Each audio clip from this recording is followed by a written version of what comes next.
Hello friends, welcome back to fun and chill. आज मैं आपके लिए लेकर आई हूँ हाल ही में रिलीज़ हुई मूवी भूल भुलैया 3। बाय द वे, ये मूवी भूल भुलैया 3 है, लेकिन पहले की दोनों मूवीज से इसका कोई कनेक्शन नहीं है। ध्रुव बाबा का कैरेक्टर जरूर रिपीट हुआ है, लेकिन कहानी पूरी अलग है। जी हाँ, ये मूवी है horror plus comedy. I hope आज की ये मूवी आपको पसंद आएगी। So without wasting any time, let's start the video. So movie की स्टार्टिंग होती है रक्तघाट से, जहाँ समय है करंट टाइम से 200 साल पहले, यानी कि 1824। यहाँ हम देखते हैं कि कोई आमी जे तोमार सॉन्ग पर नाच रहा होता है। तभी रक्तघाट के महाराजा अपने आदमियों के साथ आते हैं और उसे घसीट के बाहर ले जाते हैं। फिर महाराजा का एक आदमी जिसने मास्क पहना हुआ था, वो इस नाचने वाले को सूली पर चढ़ा के जला देता है और मास्क वहीं नीचे फेंक कर चला जाता है। इसके बाद हम देखते हैं कि जिसे जलाया गया था उसकी आत्मा फ्लेम से निकलती है। फिर वो आत्मा उसी मास्क को पहन लेती है और उस आदमी को जिसने उसे जलाया था वो उसे उसी दिन मार देती है। इसके बाद सीन कट हो जाता है और यहाँ से कहानी शिफ्ट होती है 200 साल आगे, यानी कि करंट टाइम में, जहाँ हम देखते हैं इस मूवी में कार्तिक आर्यन को, जिसका नाम होता है रूहान। कार्तिक आर्यन जो पैसे कमाने के लिए दुनिया के सामने एक ढोंगी बाबा का नाटक करता है और इसके लिए वो बाबा का गेटअप पहनता है और नाम रखता है रूह बाबा। ये दूसरों के घरों से भूत भगाने का काम शुरू करता है और आत्माओं और भूतों के नाम पर लोगों से पैसे ठगता है। इसके साथ इसका एक दोस्त भी है जिसका नाम है टिल्लू। अब हम ये देखते हैं कि रूहान और टिल्लू काफ़ी घरों में जाते हैं, भूत प्रेतों के नाम पर लोगों को ठगते हैं और पैसे कमाते हैं। इस तरह से रूहान यानी कि रूह बाबा का नाम भी काफ़ी फेमस हो चुका होता है। फिर कुछ दिन बाद हम देखते हैं कि रूहान को एक्टर राजेश शर्मा कांटेक्ट करते हैं और वो रूहान और टिल्लू को अपने घर बुलाते हैं। जब ये दोनों उनके घर जाते हैं तो वो कहते हैं कि असल में आज से 2 साल पहले उनकी भांजी की रोड एक्सीडेंट में मौत हो गई थी। इसीलिए वो ये चाहते हैं कि रूह बाबा उनकी भांजी की आत्मा को बुलाए ताकि वो अपनी भांजी से बात कर सके। अब ये बात सुनते ही रूहान और टिल्लू अपना ड्रामा शुरू करते हैं। रूहान राजेश शर्मा की भांजी को बुलाने लगता है जिसका नाम होता है मीरा। अब हम ये देखते हैं कि कुछ ही सेकंड्स के बाद मीरा की आत्मा वहां पर आ जाती है और मीरा का कैरेक्टर प्ले किया है तृप्ति ढीमरी ने। अब यहाँ मीरा को देखकर रूहान काफ़ी ज़्यादा डर जाता है और वो डर के मारे चिल्लाने लगता है। इसी टाइम पर राजेश शर्मा रूहान की रिकॉर्डिंग कर लेते हैं। इसके बाद मीरा बताती है कि वो कोई आत्मा नहीं है, बल्कि वो एक इंसान है जो कि अभी भी जिंदा है। असल में ये सब उसने और उसके मामा ने मिलकर किया था ताकि वो रूह बाबा का झूठ सामने ला सके।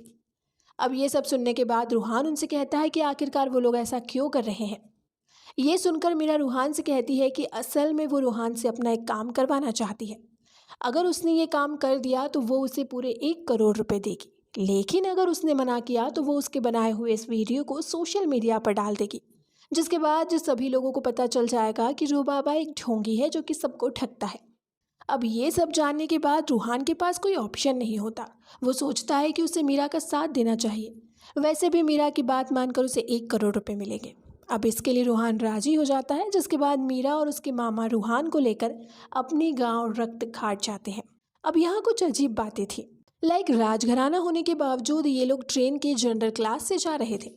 फिर जब वो लोग रक्तघाट पहुँचते हैं तो रास्ते में सारे लोग रूह बाबा को ही घूरे जा रहे थे। अब राजमहल पहुंच के हमें पता चलता है कि अभी जो करंट महाराज है, यानी कि विजयराज और उनकी फैमिली, ये लोग महल में नहीं बल्कि तबेले में रहते हैं। और यही हमें दिखाया जाता है कि ये लोग कुछ ज़्यादा ही गरीब हैं। इतने गरीब कि ये लोग एक टूथपेस्ट को साल भर चलाते हैं और एक रोटी खाने के लिए भी लड़ाई करते हैं। महाराजा का अंगरक्षक फौलाद सिंह है जो कि हमेशा व्हील चेयर पर ही रहता है। अब क्योंकि महल में मंजुलिका की आत्मा है, इसलिए इन्हें तबेले में रहना पड़ता है। अब इनकी गरीबी को देख के रूह बाबा के मन में पहला सवाल यही आता है कि मीरा उसे 1 करोड़ रुपए कैसे देगी। इस पर मीरा कहती है कि उसे इस सब का जवाब आज रात तक मिल जाएगा। फिर रात के वक्त मीरा और रूहान दोनों महल में जाते हैं राजपुरोहित से मिलने। राजपुरोहित बताते हैं कि आज से 200 साल पहले रक्तघाट के जो महाराजा थे, उनकी एक बेटी थी जिसका नाम था मंजुलिका। मंजुलिका हर चीज़ में अव्वल थी, चाहे वो नृत्य हो या फिर हथियार चलाना हो। उसका तो निशाना भी अचूक था। फिर महाराज को अपनी दासी से भी एक पुत्र हुआ जिसका नाम था देवेंद्रनाथ। मंजुलिका देवेंद्र से जलने लगी। मंजुलिका को हमेशा लगता था कि आगे चल के वही गद्दी संभालेगी, लेकिन जब राजकुमार देवेंद्र बड़े हुए तो महाराजा ने राजकुमार देवेंद्र को ही गद्दी सौंपने का ऐलान कर दिया। ऐसे में मंजुलिका ने अपने ही भाई देवेंद्र को मार डाला, जिस वजह से महाराज ने मंजुलिका को मृत्युदंड के रूप में जिंदा जला दिया था। अब मरने के बाद मंजुलिका की आत्मा अपना बदला लेने वापस आई, जिसने सबसे पहले उस आदमी को मारा जिसने उसे जलाया था। फिर राज पुरोहित कहते हैं कि उस वक्त तो उनके पूर्वज ने महायज्ञ करवा के कैसे भी मंजुलिका को एक कमरे के अंदर बंद कर दिया और कमरे पे भैरव कवच चढ़ा दिया। तब से मंजुलिका महल में कैद है। हालांकि भैरव कवच मंजुलिका को कैद रख सकता है, लेकिन उसे खत्म नहीं कर सकता। केवल राजघराने का ही कोई मंजुलिका को खत्म कर सकता है, और वो भी सिर्फ दुर्गाष्टमी के दिन। अब जब ये तीनों राजमहल में जाते हैं तो राज पुरोहित उन्हें देवेंद्रनाथ की तस्वीर के पास ले जाते हैं। एंड फ्रेंड्स, इसी के साथ यहाँ पे आता है एक शॉकिंग ट्विस्ट। असल में रू बाबा की शक्ल हूबहू राजकुमार देवेंद्रनाथ से मिलती है। इसीलिए दोस्तों, जब रू बाबा रक्तघाट आए थे तो गांव के लोग उसे घूर घूर के देख रहे थे। अब राज पुरोहित जी के हिसाब से रू बाबा राजकुमार देवेंद्रनाथ का पुनर्जन्म है, जो कि मंजुलिका की आत्मा को खत्म करने आया है। अब ये सब सुनकर रोहान को बहुत अजीब लगता है। रोहान के साथ महल में कुछ असाधारण गतिविधियां भी होती हैं, जिससे वो डरता है। लेकिन तभी मीरा उसे बताती है कि उसे इन पुरानी कहानियों पर यकीन नहीं है। असल बात ऐसी है कि मंजुलिका की भूत वाली कहानी के कारण कोई भी महल खरीद नहीं रहा। अगर रोहान नाटक करके दुर्गाष्टमी के दिन मंजुलिका की आत्मा को खत्म करने का ढोंग करेगा तो सबको भरोसा हो जाएगा कि मंजुलिका चली गई। एंड फाइनली ये महल बिक सकेगा, जिसकी कीमत 1000 करोड़ रुपए है। जब ये रुपए मीरा के परिवार को मिल जाएंगे तो वो उसी रुपयों में से 1 करोड़ रुपए रू बाबा को दे देगी। बेसिकली ये रॉयल फैमिली जो गरीब है, ये राजमहल इन्हीं का है जो कि 1000 करोड़ का है। इसे बेचकर ये लोग वापस अमीर बन सकते हैं। फिर अकॉर्डिंग टू प्लान ये सभी लोग राजमहल में शिफ्ट हो जाते हैं। अब क्योंकि रू बाबा या फिर यूँ कहें देवेंद्रनाथ का पुनर्जन्म जो कि अब वापस आ गया है इन्हें बचाने के लिए, तो गांव वाले भी रूहान का राज्याभिषेक करते हैं, क्योंकि उनके हिसाब से रूहान यहाँ का राजकुमार है। एंड फ्रेंड्स, तभी एंट्री होती है बड़े पंडित यानी कि संजय मिश्रा, छोटे पंडित यानी कि राजपाल यादव और पंडितायन यानी कि अश्विनी कालसेकर की। ये लोग यहाँ आकर क्लेम करने लगते हैं कि रू बाबा देवेंद्रनाथ का पुनर्जन्म नहीं है, और इसी के साथ यहाँ थोड़ी कॉमिक सीन्स भी है। इसके तहत रू बाबा इन तीनों को उनकी ही बातों में फंसा के, मतलब कि पुनर्जन्म में खजाना चोरी करने वाला इल्ज़ाम लगा के अपने नौकर वाला काम दे देता है। यहाँ पे फ्रेंड्स, ये कॉमिक सीन्स इग्नोर करते हुए हम आगे बढ़ते हैं सीधा कहानी की तरफ। अब इस गांव में दुर्गा पूजा का माहौल था और गांव में हर साल मंजुलिका का पुतला जलाया जाता था। अब चूंकि गांव वालों के लिए देवेंद्रनाथ पुनर्जन्म लेके वापस आ गया था और वही मंजुलिका को मारने वाला था, इसीलिए इस बार वही मंजुलिका का पुतला जलाता है। अब जैसे ही मंजुलिका का पुतला जलता है तो महल में वो कमरा खुल जाता है जिसमें मंजुलिका कैद थी। अब फ्रेंड्स, ये कैसे हुआ ये तो हम अभी नहीं समझ पाते। ऐसा होते ही अगले दिन एंट्री होती है विद्या बालन की, जो अपना नाम मल्लिका बताती है। वो क्राउन हेरिटेज रिस्टोरेशन कंपनी से आई थी इस पैलेस को रिस्टोर करने के लिए। जब वो यहाँ पर आती है तो मीरा उससे पूछती है कि कौशिक जी आने वाले थे। असल में वैसे तो कंपनी से कोई कौशिक नाम का बंदा इस काम के लिए आने वाला था, लेकिन एंड मोमेंट पे कौशिक जी लंबी छुट्टी पे चले गए और अब उनकी जगह मल्लिका आई है। मल्लिका के आते ही अजीब चीज़ें होती हैं, लाइक रूहान को नाइटमेयर्स आते हैं। फिर एक रात रूहान के कमरे की रेडियो अपने आप ऑन हो जाती है, जहां रेडियो से मंजुलिका की आवाज़ आ रही थी। वो कह रही थी कि रूहान को जला के मार डालेगी। इसके बाद राजकुमार देवेंद्रनाथ की पेंटिंग में अपने आप आग लग जाती है। इन सब के अलावा मल्लिका भी बहुत सस्पिशियस बिहेव कर रही थी, जैसे कि चाकू से मक्खी का मार गिराना। और फ्रेंड्स, इतना चुक निशाना तो मंजुलिका का ही था। खैर, इन सब के दौरान टिल्लू भी रक्तघाट आ जाता है, क्योंकि इनके फ्रॉड वाला धंधा पुलिस को पता चल गया था। कोई एसीपी राठौर इनके पीछे पड़ा था। मतलब अब टिल्लू भी रूहान के साथ रक्तघाट में ही रहेगा, और रूहान भी यहाँ से भाग नहीं सकता, क्योंकि बाहर एसीपी राठौर से पकड़े जाने का खतरा था। अब उस रात महल में जब मीरा और रूहान साथ थे तो वहाँ कुछ असाधारण गतिविधियाँ होती हैं। मंजुलिका वाला कमरा खुल जाता है और वहाँ से एक भूतिया आकृति चिल्लाने लगती है। फिर वो दोनों उससे बचने के लिए वहाँ से भागते हैं और भागते भागते इन्हें उस कमरे के सामने खड़ी दिखती है मल्लिका। इस पॉइंट पे मल्लिका रूहान का हाथ पकड़ के उसे मंजुलिका वाले कमरे में ले जाती है। वो कहता भी है कि वो उसे कहाँ ले जा रही है, बट वो उसे कमरे के अंदर ले जाती है। और दोस्तों, यहाँ हम देख पाते हैं कि जो उस कमरे के अंदर से चिल्ला रही थी वो मंजुलिका नहीं बल्कि पंडिताइन है। जी हाँ, अब तक जितनी भी असाधारण गतिविधियाँ रूहान के साथ हुई थी उनके पीछे यही तीनों, यानी कि बड़े और छोटे पंडित और ये पंडिताइन थी। यही लोग मिलकर रूहान को डरा रहे थे। फिर चाहे वो पोर्ट्रेट जलाना हो, रेडियो में आवाज़ें आना हो या कुछ और, ये सब इन तीनों ने ही प्लान किया था। पर सवाल ये उठता है कि ये तीनों ऐसा कर क्यों रहे थे। तो दोस्तों, रूहान के पूछने पर ये सब कुछ रिवील करते हैं। दरअसल ये तीनों हल्दी घाट से थे और 2 साल पहले वहाँ तूफान आने की वजह से अपने रोल्स रॉयस में बैठ के ये लोग रक्त घाट पहुँचे। बट एक मिनट, मैं आपको यहाँ बता दूँ कि ये रोल्स रॉयस कार नहीं बल्कि इनके 2 बैलों के नाम हैं। जी हाँ, एक का नाम है रॉल्स और दूसरे का नाम है रॉयस। तो तब से ये तीनों इस महल में रहने लगे और उस टाइम पे भी मंजुलिका वाला दरवाज़ा ऑलरेडी खुला ही हुआ था। तीनों उसी कमरे में रहने लगे और ज़िंदगी भर इसी जगह पर रहने का इनका प्लान था। फिर इन लोगों ने मंजुलिका वाले कमरे को वैसे ही सील कर दिया ताकि किसी को शक ना हो कि ये लोग यहाँ रहते हैं। लेकिन रूहान के आने के बाद तो दुर्गाष्टमी वाले दिन कमरा खुल जाता और इनका भांडा फूट जाता। इन्हें महल से निकाल दिया जाता। इसीलिए ये तीनों मिलकर रूहान को डरा रहे थे ताकि रूहान यहाँ से भाग जाए। लेकिन मल्लिका के कारण इनकी पोल खुल चुकी थी। अब ये सब जानने के बाद ये तो कंफर्म हो गया कि महल में कोई भूत नहीं है। ऐसे में रूहान प्लान करता है कि वो दुर्गाष्टमी तक वेट नहीं करेगा, बल्कि कल ही गांव वालों के सामने कमरा खोल के मंजुलिका के भूत को भगा देने का नाटक करेगा। इसके लिए वो मल्लिका से मंजुलिका की एक्टिंग करने के लिए कहता है और वो मान भी जाती है। बस फिर क्या था, अगले दिन रूहान पूरे गांव के सामने नाटक करता है। लेकिन यहाँ तो मल्लिका कुछ ज़्यादा ही बढ़िया एक्टिंग कर रही थी मंजुलिका की। फिर रूहान एंड में सबसे कह देता है कि मंजुलिका की आत्मा खत्म हो चुकी है और अब महल सेफ है। ये खबर राजपुरोहित तक पहुंचती है और हमेशा की तरह वो खुश नहीं होते। एनीवेज, जो भी हो, अब महल को खरीदने वाले लोग भी आएंगे ही। अब पैलेस की मरम्मत के दौरान एक दीवार टूटती है जिसके पीछे एक सीक्रेट पैसेज था। इस पैसेज के अंदर जाने पे हम देखते हैं खुफिया तहखाना। एंड फ्रेंड्स, इसी के साथ आता है अगेन एक ट्विस्ट। इस तहखाने में एक और कमरा था जिसके द्वार को भी भैरव कवच से ही लॉक किया गया था। इसे देखने के बाद राजपुरोहित कहते हैं फिलहाल उन्हें इसके बारे में कुछ नहीं पता, लेकिन वो राजमहल के ग्रंथालय जाकर पता करते हैं। और इसी के साथ वो ये भी कहते हैं कि दुर्गाष्टमी से पहले इस दूसरे द्वार को तो खोलने की सोचना भी मत। फिर राजपुरोहित रक्त घाट के ग्रंथालय जाके इसके बारे में ज्ञान लेते हैं कि इस दूसरे दरवाजे का रहस्य क्या है। अब इस दूसरे दरवाजे से प्रॉब्लम ये थी कि अगर ये बात बाहर आ जाती तो फिर से इन सब के कारण महल नहीं बिकता। इसीलिए रूहान राजा साहब को भड़का के मनवा लेता है कि ये लोग आज रात ही दूसरा दरवाज़ा भी खोल देंगे। बस फिर क्या था, देर रात रूहान राजा साहब की उपस्थिति में दूसरा दरवाज़ा भी खोल देता है।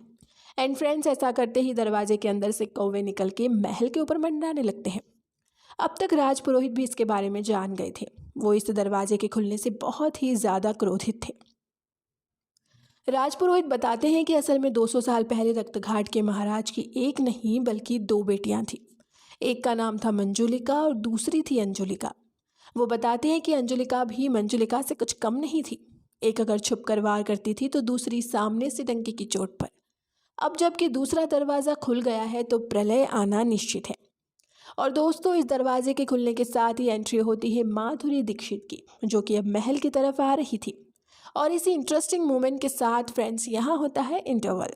अब इंटरवल के बाद हमें 200 साल पुराना सीन दिखाया जाता है जहाँ अंजुलिका और मंजुलिका दोनों दरबार में नृत्य कर रही थी। अगेन सॉन्ग आमी जे तोमार पर। नृत्य के बाद महाराजा घोषणा करते हैं कि उनका अगला उत्तराधिकारी उनका बेटा देवेंद्रनाथ होगा, जो कि गद्दी संभालेगा। अब ये सुन के अंजुलिका और मंजुलिका दोनों एकदम जल भुन जाती है। वैसे यहाँ हम देवेंद्रनाथ की पत्नी को भी देख पाते हैं जिनके चिन्ह मीरा से मिलती है। Anyways, present time Madhuri Dixit महल में आती है, जो कि खुद को सूर्यगढ़ की महारानी मंदिरा देवी बताती है।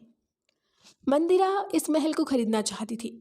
इसके बाद हम मल्लिका और मंदिरा को आमने सामने आते दिखते हैं, जहाँ दोनों एक दूसरे का गला पकड़ लेती हैं। और इस सीन को देख के ऐसा ही लगता है मानो ये दोनों ही मंजुलिका और अंजुलिका है।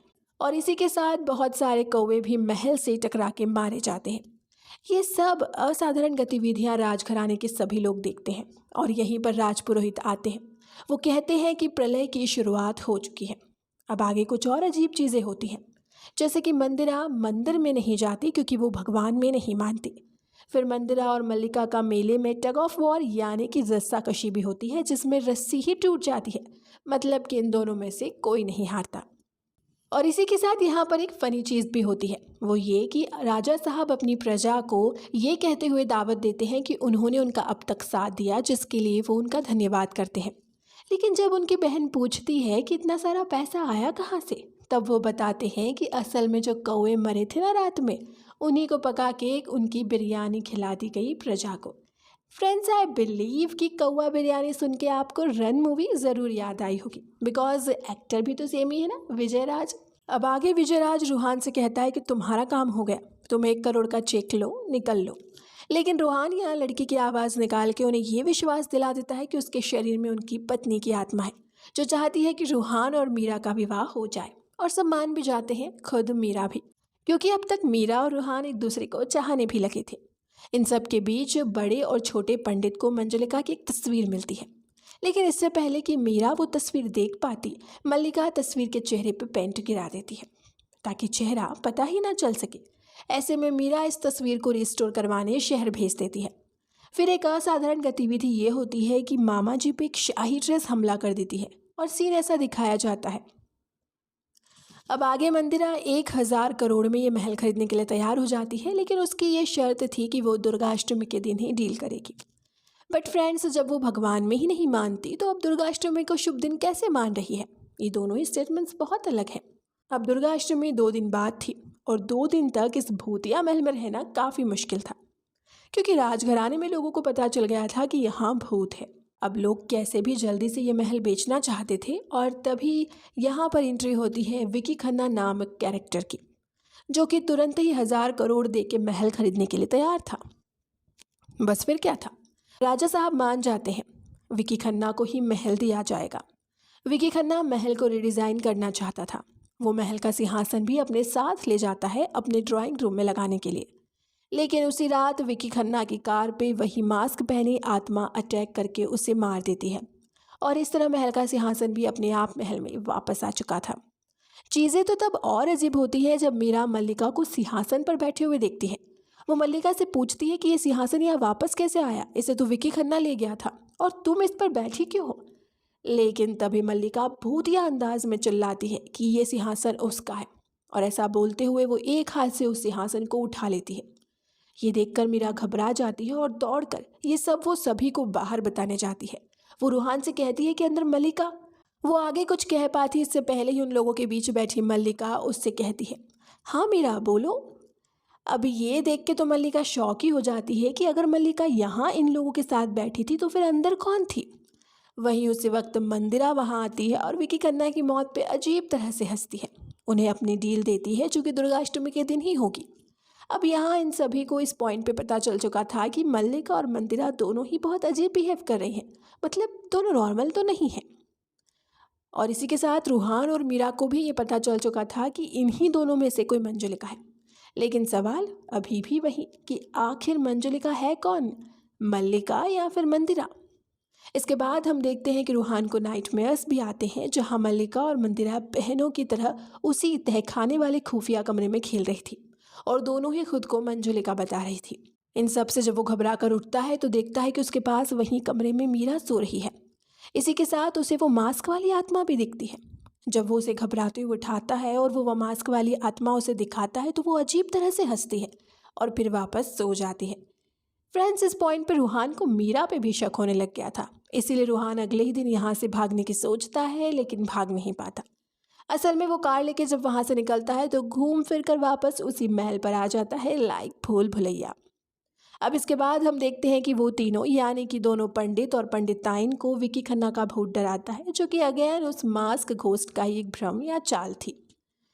अब इससे डरकर जब वो तीनों अपनी उस रोल्स रॉयस में भागने की कोशिश करते हैं तो वो भी घूम फिर के महल में ही आ रहे थे और इसी भागदौड़ में छोटा पंडित खाई में गिर जाता है। अब दुर्गाष्टमी में सिर्फ 1 दिन बचा है। राजपुरोहित एक देवीय तेल लेके आते हैं। अब यहाँ पर राजा साहब राजपुरोहित से कहते हैं कि ये राजकुमार देवेंद्रनाथ का पुनर्जन्म नहीं है, बल्कि ये एक ढोंगी है। लेकिन राजपुरोहित यही रिवील करते हैं कि उन्हें रूहान का सच पता है, यानी कि वो जानते हैं कि रूहान एक ढोंगी रूह बाबा है जो लोगों को ढकता है। राजपुरोहित कहते हैं कि उन्हें पूर्वजों की कही गई बात पे भरोसा है, जिसके अनुसार राजघराने से ही कोई पुनर्जन्म लेगा और वही मंजुलिका को हमेशा के लिए खत्म करेगा। इसलिए राजपुरोहित कहते हैं कि वो पुराने समय की तरह इस बार भी महायज्ञ करके वो दैवीय तेल तैयार करेंगे। वही जो मंजुलिका की पेंटिंग थी ना, जिस पर मल्लिका ने पेंट गिरा दिया था, वो भी दुर्गाष्टमी के दिन ही रिस्टोर हो जाएगी।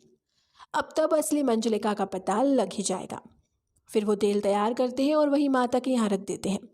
रूहान जब वापस आता है तो उसे वो तेल वहाँ नहीं मिलता। असल में फ्रेंड्स, यहाँ पर भी एक कॉमेडी सीन होता है। जो बड़ा पंडित और पंडिताइन होते हैं वो दैवीय तेल को अपने बाल में लगा रहे होते हैं ताकि उनके बालों में जो जुएं हैं वो मर जाएं। तब रूहान उनसे वो तेल लेता है और इसी बीच वो देखता है कि मीरा कमरे के अंदर है और अजीब तरह से पजस होकर खुद को जलाने की कोशिश कर रही है। लेकिन रूहान किसी तरह मीरा को होश मिला के उसे बचा लेता है। जब वो पूछता है कि मीरा तुम्हें हुआ क्या था, तब मीरा बताती है कि असल में पजस होने से पहले वो मंदिरा के साथ बैठी थी। ये जानकर तो रूहान को बहुत गुस्सा आता है और अब दुर्गाष्टमी आ चुकी थी, इसीलिए रूहान गुस्से में सीधा मंदिरा के पास जाता है। वो उससे कहता है कि तुम्हारा झगड़ा मुझसे है तो फिर मीरा को बीच में क्यों ला रही हो। पर मंदिरा कहती है कि तुम ये क्या कह रहे हो, लेकिन रूहान मंदिरा की बात नहीं सुनता।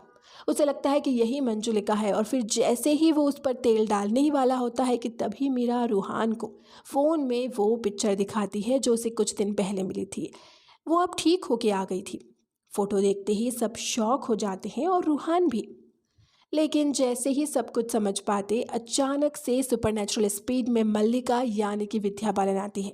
जी हाँ दोस्तों, ये फ़ोटो असल में मंजुलिका की थी और ये फ़ोटो थी विद्या बालन यानी कि मल्लिका की। लेकिन जैसे ही सब कुछ समझ पाते, अचानक से सुपरनैचुरल स्पीड में मल्लिका यानी कि विद्या बालन आती है और मंदिरा के बाल पकड़ के खंबे के ऊपर चढ़ने लगती है। फिर वो वहीं से चिल्लाती है, आमी मंजुलिका, और ऐसा कहते हुए वो मंदिरा को नीचे गिरा देती है।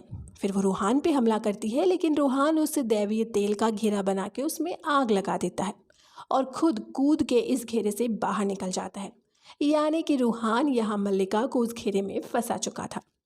फिर मल्लिका को वहीं छोड़ रूहान मंदिरा के पास जाता है। वो उससे कहता है कि आप ठीक है, सॉरी हमने आपको गलत समझा। लेकिन फ्रेंड्स, अगेन एक और बड़ा ट्विस्ट। अब मंदिरा का असली चेहरा सबके सामने आता है, जहां वो सुपरनैचुरली सब पे हमला करना शुरू करती है। मंदिरा बोलने लगती है कि वो मंजुलिका है, ये सिंहासन मेरा है, और ऐसा कहते हुए वो भी इस सिंहासन को उठा लेती है। इतने में राजपुरोहित वहां आ जाते हैं और मंदिरा यहाँ राजपुरोहित पे भी हमला करती है। दोस्तों, यहाँ एक फनी सीन भी है। यहाँ हमें दिखाया जाता है कि ऊपर की तरफ एक मसीहा जैसे इंसान को, जिसे देखने पर वो पूरा जवान जैसा दिख रहा होता है। जैसे जवान में ओल्ड वाला शाहरुख खान ने एंट्री ली थी बैंडेज वगैरह के साथ, वैसे ही एंट्री होती है इसकी। लेकिन जब वो नीचे आता है तब हमें पता चलता है कि ये तो छोटा पंडित है। जब वो खाई में गिर गया था तो वो मरा नहीं, बैंडेज वगैरह लगा के वापस आया है। और इसी से हमें पता चलता है कि छोटा पंडित अब भी जिंदा है, लेकिन उसकी याददाश्त चली गई है। तभी उसके पास मंदिरा आती है और रूहान छोटे पंडित से कहता है कि ये तुम्हें तुम्हारी मेमोरी याद दिलाएगी। एनीवेज, अब यहाँ पर जैसे ही रूहान मंदिरा को उस दैवीय तेल से खत्म करने वाला होता है कि तभी मल्लिका उसे रोक देती है। वो कहती है कि भूत न मैं हूँ न ये। वो मंदिरा को देखते हुए कहती है कि अब वक्त आ गया है कि तुम सारी सच्चाई सबके सामने लाओ और बाहर आओ। फ्रेंड्स, यहीं पर रिवील होता है इस मूवी का आखिरी लेकिन सबसे बड़ा राज। जी हाँ फ्रेंड्स, अभी तक हम जिस मास्क वाली आत्मा की बात कर रहे थे, वही आत्मा मंदिरा के शरीर से बाहर निकलती है। तब ये देखकर सब चौंक जाते हैं और कहते हैं मंजुलिका। लेकिन तभी वो आत्मा कहती है, मंजुलिका नहीं, देवेंद्रनाथ। जी हाँ दोस्तों, असल में पूरी मूवी में हम जिस आत्मा को देखते हैं वो मंजुलिका की नहीं बल्कि राजकुमार देवेंद्रनाथ की होती है। लेकिन ये सब हुआ कैसे? इसीलिए सीन फिर से शिफ्ट होता है 200 साल पहले, ठीक उसी टाइम पे जब महाराज ने देवेंद्रनाथ को उत्तराधिकारी घोषित कर दिया था। इस घोषणा से मंजुलिका और अंजुलिका दोनों जलन के कारण चाकू लेकर देवेंद्रनाथ को मारने जाती है।